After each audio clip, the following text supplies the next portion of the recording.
আরে জোভান থেকে জোভানা হওয়ার কি দরকার ছিল ভাই? আপনাকে তো মানুষ এমনি অনেক ভালোবাসতো, তারপর নিজেকে কেন জোভান থেকে জোভানা রূপে পর্দায় আত্মপ্রকাশ করতে হবে? হ্যাঁ, অনেক কষ্টে আমরা বই থেকে শরীফ থেকে শরীফা চ্যাপ্টারটা বাদ দিছি, তাতে শান্তি হয় না। এবার একজন জনপ্রিয় নায়কের পর্দায় নিয়ে আসছে জোভান থেকে জোভানা করতে।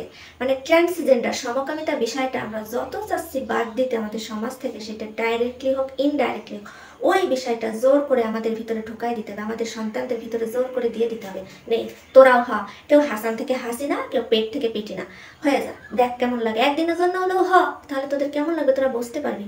এই বিষয়টা, এই যে এখন ইউটিউবে বাচ্চারা যখন ঢুকবে তারা তো দেখতে পাবে, তখন বিষয়টা কেমন হবে? বিষয়টা খুব লজ্জাজনক হবে না? আমাদের সমাজ, আমাদের দেশের মানুষ এখনো সমকামিতা বিষয়টাকে মেনে নিতে পারেনি। তারা এই বিষয়টা থেকে দূরে রাখতে চায় নিজেদেরকে, সন্তানদেরকে, কিন্তু আমরা কি করছি না, ওই বিষয়টাকে বেশি করে করে পর্দায় ফুটিয়ে তুলছি। কাদের মাধ্যমে? পরিচিত মুখ, নায়ক নায়িকার মাধ্যমে, বইয়ের ভিতরে দিচ্ছি। মানে যেগুলো তোমরা না পড়ে থাকতে পারবে না, যেগুলো তোমরা না দেখে থাকতে পারবে না, সেই বিষয়গুলোই আমরা বেশি বেশি করতেছি। হ্যাঁ, এইগুলো করলে আমাদের সমাজের উপরে যে বিরূপ প্রতিক্রিয়া করবে সেটা কি বোঝেন? আর এই যে নায়ক জোহান, তুমি যেটা স্কিট করছো, করে তো জানতে পারছো নিশ্চয়ই এই বিষয়টা জনগণ মেনে নেবে না।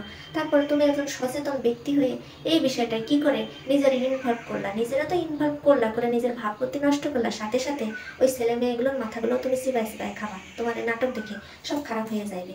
ইউটিউব থেকে খুব ভালোই করছে, এই নাটকটা সরাই দিছে, অন্তত আমাদের জন্য তো ভালো হয়েছে।